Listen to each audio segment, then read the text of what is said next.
যে আমল আমাদেরকে বেশি বেশি আমল করা, যে আমলের সাথে সাথে আল্লাহ রাব্বুল আলামিন বলেন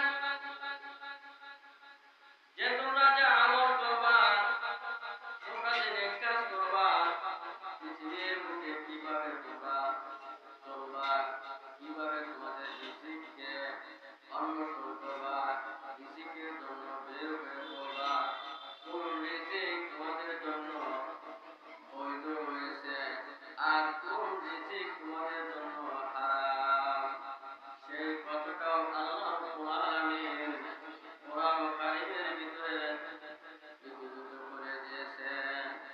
ওয়াহাল্লাল্লাহুল বাইআ ওয়া হাররামার রিবা। যে আল্লাহ রাব্বুল আলামিন বলেন, আমি সমস্ত মুসলিম মানুষের জন্য ব্যবসাকে আমি আল্লাহ রাব্বুল আলামিন বৈধতা দিয়ে দিলাম। যে ব্যবসা করবে, ব্যবসা করার ক্ষেত্রে লাভ লস যদিও হয়, সেই ব্যবসাটাকে আমি আল্লাহ রাব্বুল আলামিন তোমাদের জন্য বৈধতা দিয়ে দিয়েছি। ওই ব্যবসার উপার্জন করে তোমরা জীবিকা নির্বাহ করবে, জীবনকে গঠন করবে। যেমন হারাম রিবা, আল্লাহ রাব্বুল আলামিন সুদকে ঘুষকে হারাম করে দিয়েছে মানুষের জন্য।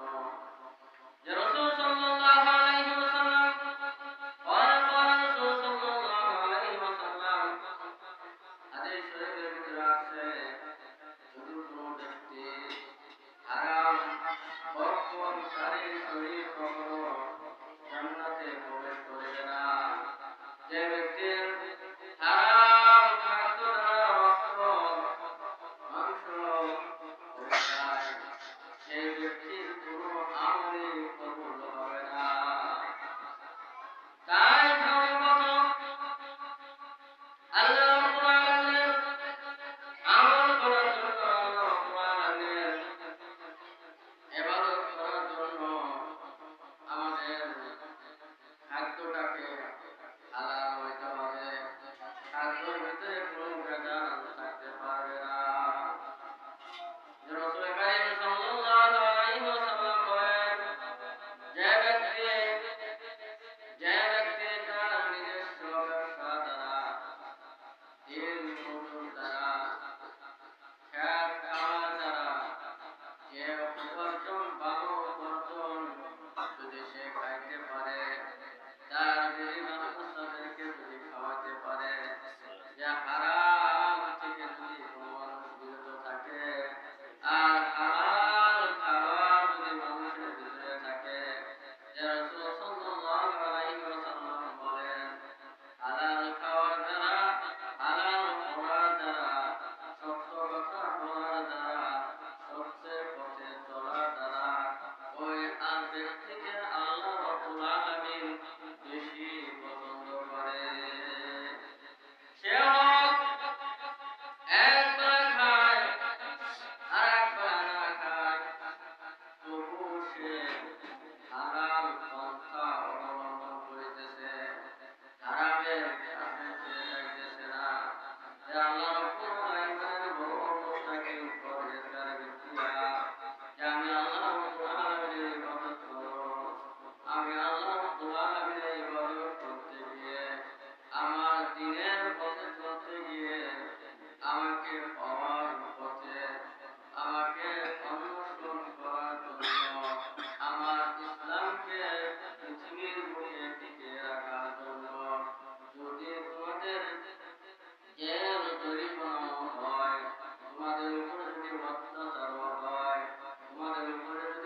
আলামিন আগেই তাদেরকে জান্নাতে দিয়ে দিব। আসো যে আল্লাহ রাব্বুল আলামিন কাল কিয়ামতের মাঠে কয়েক ব্যক্তিকে হিসাব দেওয়া হইবে। যে এক নম্বর ব্যক্তি আল্লাহ রাব্বুল আলামিন বলবেন, হে বান্দা, তোমার কোনো হিসাব লাগবে না, তোমার কোনো কৈফিয়ত দিতে হবে না, সরাসরি যাও, জান্নাতের ৮টি দরজা তোমার জন্য খোলা রয়েছে, যাও, তুমি যে দরজা দিয়ে প্রবেশ করবা করতে থাকো। বলেন সুবহানাল্লাহ। যে আল্লাহ রাব্বুল আলামিন হিসাব নেবে না, হিসাব ছাড়া একদল ব্যক্তিকে আল্লাহ রাব্বুল আলামিন জান্নাতে দিয়ে দিবে। সেই দল ব্যক্তি কারা? সেই দল ব্যক্তি হলো তারাই যারা জমিনের ভিতরে আল্লাহ তাআলার দ্বীনকে প্রতিষ্ঠা করার জন্য, ইসলামকে পৃথিবীর বুকে টিকে রাখার জন্য মানুষের সাথে ভালো ব্যবহার, মানুষের সাথে ভদ্রতার সাথে ব্যবহার। আল্লাহ রাসূল সাল্লাল্লাহু আলাইহি ওয়াসাল্লাম قال رسول الله صلى الله عليه وسلم لا يرحم الله من لا يرحم الناس لا يرحم الله من لا يرحم الناس। আল্লাহ তাআলা বলেন, যে ব্যক্তি মানুষের উপরে রহম করলো, দয়া করলো, ইহসান করলো, আমি আল্লাহ রাব্বুল আলামিন ওই ব্যক্তিকে রহম করি, ওই ব্যক্তিকে ইহসান করি। সুবহানাল্লাহ। যে ওই ব্যক্তিকে আমি আল্লাহ রাব্বুল আলামিন পছন্দ করি। আবার আল্লাহ রাব্বুল আলামিন বলেন, যে ব্যক্তি, যে মুমিন মুত্তাকিন পরহেজগার ব্যক্তিরা আমি আল্লাহ রাব্বুল আলামিনের কাছে যখন চাই, তখনই আমি আল্লাহ রাব্বুল আলামিন আমার বান্দা বান্দীর উপকারের জন্য আমি সব সময় সর্বদাই প্রস্তুত থাকি। বলেন সুবহানাল্লাহ। আমার বান্দা যখন আমার কাছে চায়, আমি বান্দাকে ফিরে কখনোই আমি দিই না, কখনোই ফেরত দিব না। যে মূসা আলাইহিস সালাম আল্লাহ রাব্বুল আলামিনকে ডাকতে বলে, ইয়া রাব্বুল আলামিন ইয়া আরহামার রাহিমিন, এই চোখের গুলশার ভিতরে আমি আল্লাহ রাব্বুল আলামিন বলে, চোখের গুলশার ভিতরে এমন এক সময় রয়েছে, এমন একটি সময় আমি আল্লাহ রাব্বুল আলামিন নির্ধারণ করে দিয়েছি মুত্তাকিন পরহেজগারদের জন্য। ওই সময়ের ভিতরে আমার আল্লাহ রাব্বুল আলামিনের কাছে যা চাই, তাই আমি আল্লাহ রাব্বুল আলামিন দিয়ে থাকি। বলেন সুবহানাল্লাহ। তখন তাফসীরে ইবনে কাসির, তাফসীরে জালালাইন, মিশকাতের ভিতরে আছে মূসা আলাইহিস সালাম, মূসা আলাইহিস সালাম একটি লোহাকে হাতে নিয়ে সদা সর্বদাই বলিতেছে, আল্লাহ এই লোহাটাকে স্বর্ণ বানায় দাও, আল্লাহ এই লোহাটাকে স্বর্ণ বানায় দাও, স্বর্ণ বানায় দাও। এইভাবে চলতেছে, এইভাবে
করতেছি, হঠাৎ করে পিছনে গেছে, পিছনে পড়ার পরে আর আমি এই পৃথিবী থেকে আমি ইন্তেকাল হয়ে চলে গেছি। যে বলে ইন্না লিল্লাহি ওয়া ইন্না ইলাইহি রাজিউন, অমর ব্যক্তি ইন্তেকাল করেছে। ইন্তেকাল শব্দ অর্থ হলো এই পৃথিবী ছেড়ে আল্লাহ রাব্বুল আলামিন এই পৃথিবী থেকে অন্য এক জগতের ভিতরে পা দেওয়া রাখা, বলে সুবহানাল্লাহ। আবার ইন্তেকাল শব্দ অর্থ হলো জায়গা পরিবর্তন হওয়া, জায়গা পরিবর্তন করা। যে আমি এখন পৃথিবীর বুকে, পৃথিবীর আলো বাতাসে আমি বড় হইতেছি, পৃথিবীর ভিতরে আমি চলাফেরা করতেছি, এবং এক সময় আসবে এই পৃথিবী পড়ে থাকবে, এই জমিন পড়ে থাকবে, এই গাছ পড়ে থাকবে, আপনি আমার অট্টালিকা বানানো বিল্ডিং পড়ে থাকবে, আপনি আমার জমি পড়ে থাকবে, কিন্তু আমি আপনি এক সময় থাকবো না। দেখা যাবে আমার এই জমিগুলো, আমার এই বাসাগুলো, আমার এই অট্টালিকার মালিকগুলো, আমি এই জায়গা জমির মালিক, আমার ছেলে সন্তানেরা, আমার নাতি পুতিরা ভোগ করবে, তারা জমি চাষ করবে, কিন্তু আমি আর আপনি কি নিয়ে বিদায় হয়ে চলে গেলাম, এইটা যদি আমরা ধীরে ধীরে যদি প্রবেশ করতে থাকি, একা একই যদি চিন্তা করতে থাকি, আজকের দিনের ভিতরে আমি কত টাকা, কত ভালো কাজ করলাম, কতটা খারাপ কাজ করলাম, এই খারাপ কাজ করার দ্বারা আমার কত